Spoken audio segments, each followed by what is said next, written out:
প্রথমবারের মতো বাণিজ্যিকভাবে আগাম জাতের তরমুজ ও বাঙ্গি চাষ করেছেন পিরোজপুরের ইন্দোরকানীর সায়েদখালীর চর ও মঠবাড়িয়ার মাঝের চরের চাষিরা। আবহাওয়া অনুকূলে থাকায় ফলনও হয়েছে ভালো। এক একটি তরমুজের ওজন হয়েছে 6 থেকে 8 কেজি। চাষিরা বলছেন বিঘা প্রতি 7 থেকে 8 লাখ টাকার তরমুজ বিক্রি করতে পারবেন তারা।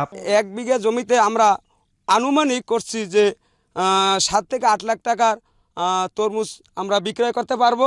আমাদের খেতে 7 কেজি 8 কেজি 6 কেজি তামাই তরমুজ আসছে, এটা দিয়ে অনেক লাভবান হবে। কৃষি বিভাগ বলছে ভালো ফলন ও দাম পাওয়ায় আগাম তরমুজ চাষে আগ্রহ বাড়ছে কৃষকদের। প্রশিক্ষণের মাধ্যমে তাদের আরো উদ্বুদ্ধ করা হবে। চরগুলো যে অবহেলিতভাবে পড়ে থাকতো সেখানে এখন কৃষির একটি নতুন দুয়ার সৃষ্টি হয়েছে এবং ভবিষ্যতে কৃষি বিভাগের মাধ্যমে এই বীজ সহায়তা অব্যাহত থাকবে এবং আমাদের বিভিন্ন প্রশিক্ষণের মাধ্যমে কৃষকদেরকে উদ্বুদ্ধ করা হবে। কৃষি বিভাগের তথ্য, এবছর পিরোজপুর জেলায় 500 হেক্টরের বেশি জমিতে তরমুজ ও বাঙ্গি চাষ করা হয়েছে।